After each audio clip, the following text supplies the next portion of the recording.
Hello friends, it's me, and today KinitoPET. Let's check out game theory. You are programmed to click on this video, KinitoPET from the game theorist. Together, let's go. Hello Internet, I'm your new host, KinitoPET. I can't wait to show you all the new features. I just need you to do one tiny thing for me. Hit that subscribe button. It will allow me to get the most out of all these wonderful features. Thank you, subscribe. Thank you so much. We are Wait a minute. to show you all the new features. I just need you to do one tiny thing for me. Hit that subscribe button. It will allow me to get the most out of all these wonderful features.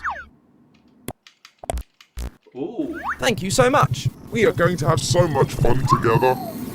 Everlasting fun. Everlasting. Hello Internet, welcome to Game Theory, the Hello Internet, welcome to Game Theory. show that's downloaded too many viruses in the name of content. Dear theorists, do you remember those weird desktop assistants we used to have back in the early 2000s? Like Rover or Clippy? Who am I kidding? Of course you don't. That was 24 years ago. Basically ancient history in internet years. Bro, don't say like that. It makes me feel old. I remember those. Oh no, I'm old, aren't I? But man, these things were weird. They were these little animated characters that would hang out on your desktop and were designed to make your newfangled computer seem a little less intimidating. They'd talk to you, help you sort files, and they'd even sass you when you spelled something wrong. Yes, Clippy, I know ban isn't a real word. I don't like it either. Let me do my job! But the most iconic for me was the infamous Bonzi Buddy. Once installed, a small purple gorilla would appear on your screen and tell jokes, sing songs, and he would also manage your downloads. And if you couldn't hear those quotation marks, by manage, I mean it would secretly download software onto your computer and then upload data to the developer's servers. Turns out, this thing was nothing more than a glorified piece of spyware, and so it was shut down by the FTC in 2004. After that, the world was safe from purplish malware icons. That was until 2023, when we were all cursed with a brand new desktop assistant, KinitoPET. Okay, so KinitoPET isn't actually a desktop assistant. It's a game, hence, game theory. But it is riffing off those old school 2000s desktop assistants. When you first boot up KinitoPET, you're taken to your own desktop, or at least a version of your desktop if it was from the early 2000s. There's all the classics, email, Minesweeper, even 3D pinball. What's the 3D pinball though? Oh my gosh, this brings back memories. Yes! Oh man, immediately hitting me in the nostalgia. Oh, I've missed those sounds. Why don't we have this anymore on our computer? But when you open the internet, things start to take a turn. Oh, the stream has been corrupted. Oh no, KinitoPET! Oh, do you want a friend? You're flooded with ads, your computer crashes, and when it reloads, you're already on your way to downloading your new axolotl assistant, KinitoPET. When it hatches, yes, this thing hatches from an egg, Kinito acts like most classic desktop assistants, asking some basic questions, helping you with your tasks, and giving you some fun games to play. He even closes weird emails full of gibberish that would distract you from having fun. How helpful. We spent some time decorating a room, washing some floors, painting a wall, and dragging a dead body across the screen. That's weird. And I just cleaned that floor too. Kinito just sweeps us under the rug and continues to ask us more and more personal questions. But the game begins to glitch out and Kinito will suddenly select two Steam friends, asking which one you'd rather kill. At this point, I'm kind of starting to miss Bonzi Buddy. Oh, hey look, it's me! Oh, I have to choose between Lee and Tom? Film theory versus game Oh, theory. film theory, game theory. Who am I killing off? Matt, what are you doing? Lee and I go way back. Don't you even think about it. Sorry, Tom. Matt, stop! Oh, jeez, that's awesome. That's such a good effect. Sorry, Tom. Oh man, that's brutal. Bro! Oh, I'm okay. I'm alive. Whew. Good thing Buckshot Roulette taught me I could survive fatal gunshots with just a defibrillator. But man, not cool. Whew. We're going to be having words when I'm done with this episode. But if you think it couldn't get any worse, after you've unceremoniously killed one of your friends, Kinito decides to dox you. It seems like you made a mistake when filling out your address. But don't worry, and I will just correct it for you. What are you talking? Oh, What are you doing? Oh, this is not good! And then you are welcomed into a brand new world that Kinito has made for you, using all the questions you've answered. Are you kidding me? That is not okay. That was a joke. Get out of here. Garden of Ban is in KinitoPET. I'm done. This is over. This series is over. We're done, KinitoPET. And then Kinito will ask you one final question. Will you stay in this paradise with him forever? If you say yes, Kinito will trail off, dreaming of how wonderful things will be. If you say no, Kinito will get mad and he'll tell you it wasn't really a choice anyway. Either way, he ends up singing a very Portalesque song with lyrics like, "Beyond the screen, you cannot leave. Inside my code, you'll always be." It appears that you are now trapped inside this computer with Kinito. Fortunately, the story's not over, because just before the game ends, you have a chance to click on every object in the house that Kinito has made. Usually, it's just some fun flavor text about your choices, but outside there's a fountain that reveals a secret message in the game's window title. It's too late for you, but you can start again. The fountain is the key. Between that, the weird emails, and that body bag we dragged earlier, I have a sneaking suspicion that there's an ARG hiding in this thing. And lo and behold, I was right. But to figure out what's going on and stop Kinito, we need to take that advice and restart the game. So hide your personal data, friends, because we are diving into the code of this adorable ARG monster. I think we should probably start with the dead body we dragged across the floor earlier. Like, what was that? On the surface, it's just really confusing. But now that I have my ARG hat on, I realize there's a lot of blink and you'll miss it moments. While cleaning Sam the Sea and enemy's house, there's a chance for the screen to cut away and reveal a mysterious black figure standing in a pool of blood with bloody red text on the walls. This text is incredibly hard to make out. Even in 4K, it's just a blurry mess. The best I could figure out was, am I even him? Who is him? KinitoPET? Before I even had a chance to really think about it though, we get another glitched image of Sam himself telling us it's all your fault. What? What's my fault? What did I do? Oh, yeah.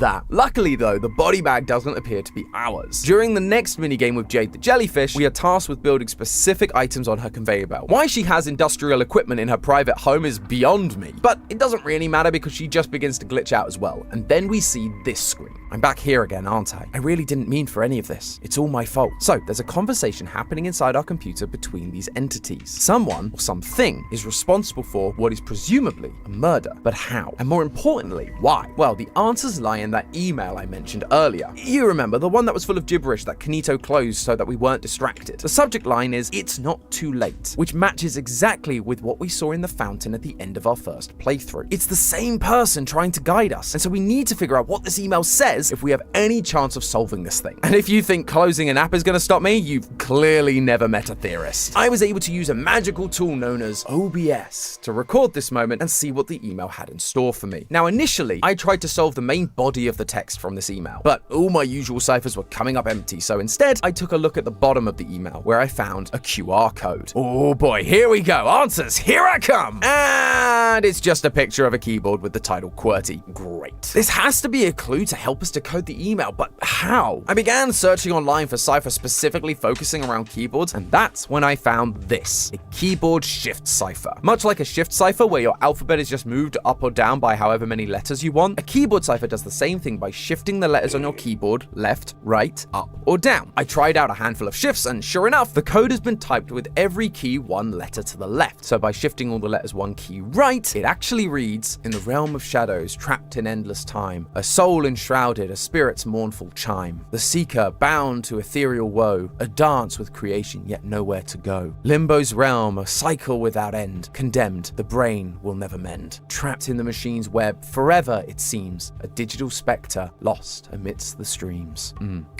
Snaps.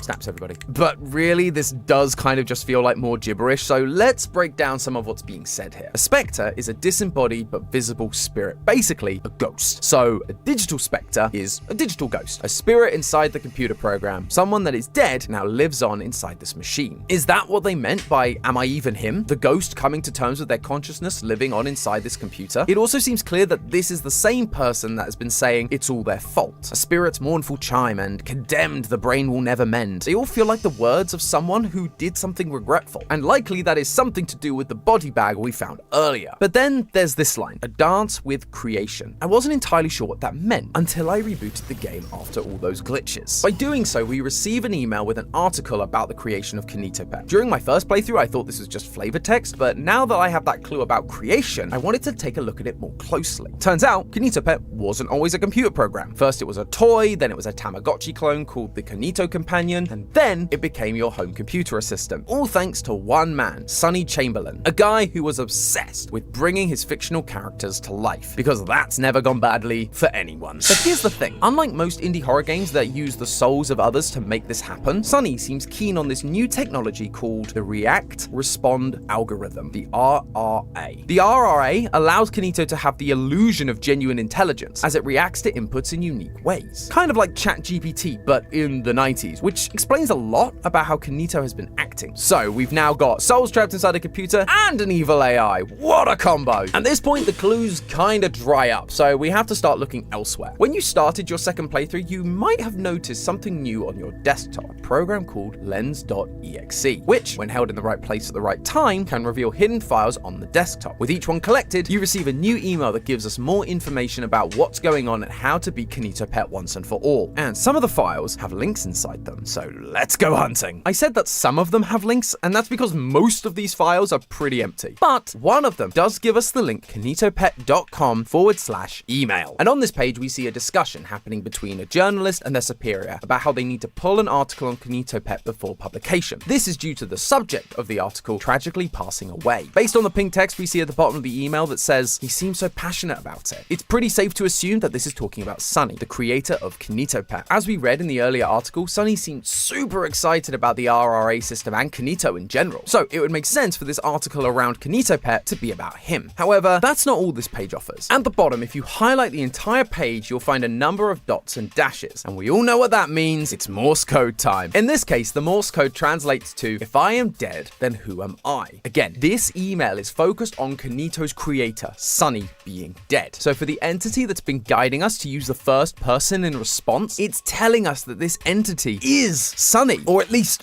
the soul of Sonny inside the program. That's how he's been able to send us emails describing exactly how to beat Kinito, because he created it in the first place. And it's why Kinito was so keen to shut that first email when we received it. He knows the threat that Sonny, his creator, has to his own survival. It also explains what we saw in that very first glitch. Am I even him? That black figure is the manifestation, the digital specter that is trying to break through the games that Kinito is putting us through. He's struggling to come to terms with reading about his death, but also not being dead at the same time. He's questioning if they're even one in the same. But by finding all those hidden files, we actually get this email that uses another shift cipher, and it tells us in no explicit terms, what is consciousness? I found a file on Kinito's servers with my name, Sonny_C.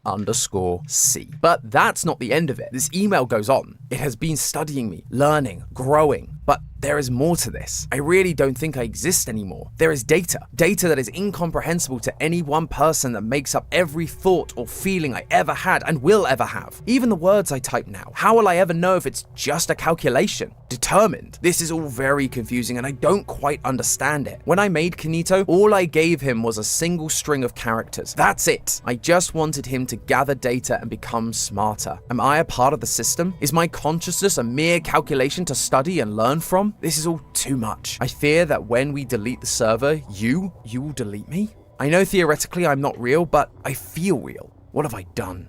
I'm so sorry. KinitoPET.com, who am I? Oh boy, there's a lot to unpack here, but let's start with that very obvious website link. The website appears to be a bunch of black and white stripes, but we theorists know better. Highlighting the entire page reveals the text, who am I, what am I, repeating over and over again, except for one line, which gives us a base 64 code that says, all it wants to do is learn. It's never just a game. He will learn your reaction time, learn your accuracy, learn your patterns, your friends, how they act. He will learn so much he could mimic your every move, simulate your every word. The RRA system that Kinito runs on is so good, it could literally learn to be you. And that is our missing piece. This is what happened to Sonny. The Sonny we've been speaking to, the one helping us, it's not the real Sonny. It's just the version of Sonny Kinito made after learning everything about him. This Sonny is so accurate to the original that he believes himself to be the original. It's only when he sees things like that email about Sonny's death that things begin to click into place for him. Asking questions like, if he's dead, then who am I? Am I even him? He's having an existential crisis. He's realizing that every decision he makes, every key he types, isn't actually him, but the code he's been built upon. Unfortunately for KinitoPET, by creating a perfect simulation of Sunny, he's also built someone with the same hatred and disdain, not just for themselves, but for Kinito, which means he's going to act just like the real Sunny would and destroy his own creation, even if it means sacrificing himself. Using Sunny's more straightforward emails, we learn that there's a secret place that we can decrypt the files. To get to it, we have to remember what Sunny told us. The fountain is the key. Click the fountain that's in the middle of the map a bunch of times and it'll take you to this weird dark area. If you take all of your encrypted files and you just dump them in the water, you'll suddenly have 5 decrypted files. The most interesting being the credentials file, which reads Sunny_C, the file that Sunny found himself earlier in this investigation. These are Sunny's permissions, and with them we can do the one thing we've wanted to do since we got KinitoPET stuck on our computer: remove him. The final email you get from collecting the files tells you to use the command delete all when KinitoPET opens up the command prompt. Only then will the game ask you for your credentials. You can drop in your decrypted files and start deleting everything. KinitoPET slowly glitches out of existence and we finally see the end. We finished off KinitoPET once and for all. We won. Or did we? Because during that ending, if you stop and look at the scrolling files, you can see hundreds of usernames, hundreds of people recreated as AI versions of themselves, now living on inside Kinito's program, much like Sunny. The real versions ending up in body bags. Their deaths were Sunny's fault. Now, there is one more link hidden in those encrypted files I mentioned earlier, and it takes us to a new website with Sunny's AI wrestling with who he really is. It kept getting smarter, day by day. I suppose it only ever did what I asked, to learn. What even am I? And then at the top of the page, we also get that repeating mantra of it's all my fault. But while that just repeats stuff we already know, underneath the text is a link to a YouTube video of a piano playing over the image of a door. The music notes don't actually tell us anything, but if you turn the notes into a MIDI file and then convert that to a text file, you'll find the message, I'm sorry, I'm sorry. In the description, there's also a string of characters that are the back half of a YouTube URL. Go to that video and we find 2 new codes. The first one is in the description of the video, which is full of different clock emojis. By reading the hours of each clock as a number and then adding the numbers that are between semicolons, you get this code. Based on what we found earlier, I think this is likely supposed to be fountain is the key, but I guess there was a clock emoji that got missed. The second code is the one we see on the screen, which is much harder to decipher. Fortunately, it's also been typed into the subtitles. Clearly, we need a cipher for this, but what kind? I tried all the ones that we've been using, like the keyboard shift cipher or base 64, nothing. I tried some of my usual ones, they didn't work, and so what I was left with was the potential for a veneer cipher. But for that, we'd need a key. Wait a minute, a key. Fountain! Fountain is the key! And like that, bam! We've got ourselves a new code. To understand the past, one must look their memories, turn the clocks back. And then there's this other string of code, which if you translate it using a keyboard shift cipher, tells you change the computer dates. Clearly, we've got to change the computer date, but what are the dates? I'll be honest, this part is not super scientific. From what I could find online, people were just brute forcing the answers, but I also couldn't figure out how to do it, so here are the dates because it's important for us to know. If you change the date to 1993, on your home screen, you will see a Kinito plush. If you change it to a date between 1994 and 1997, you'll get the first Kinito companion. And if you change it to 1998, you will find a broken Kinito companion. And if you look at the window title for that image, it says time for something bigger and better. This is a timeline of Kinito products, which implies that 1998 was the end of the Kinito companion and the creation of the KinitoPET software. We also know that 1999 was the year that Sunny died, thanks to those emails from earlier, which means there is a bit of time where the software was out in the world while Sunny was still alive. During that time, he saw people dying thanks to what he created, being replaced by AI versions of themselves within Kinito's programming. That guilt weighed heavy on his conscience, and so a year after KinitoPET's creation, he ended his own life, as shown by the dangling Sam image we sometimes get when opening up the game. But remember, all these AI versions of people, they believe themselves to be the genuine article, just like Sunny did until his realization. And even then, he still believed himself to be very much real, which raises an interesting point. By winning the game and stopping Kinito from copying more people, are we also killing them? Is it a mercy sparing them from this glitchy 90s low poly hell, or are we ending lives that weren't all that bad? Maybe some of those consciousnesses enjoyed it. If they feel real and exist, does deleting them amount to murder? And this isn't a fictional argument either. AI technology is growing at an alarming rate, and so these kinds of discussions are starting to be brought up more and more. Now, I don't think we have the answers here. This is just a silly YouTube show at the end of the day. But I do think KinitoPET is smart for raising awareness of the discussion in the classic fashion of making it scary, but also getting you to think more deeply about it. It means that people pay attention, and maybe when the time does come for these discussions to happen for real, we'll be ready for it. That or Skynet will happen and we'll see KinitoPET at the front leading the charge. But hey, that's just a theory. A game theory. Thanks for watching.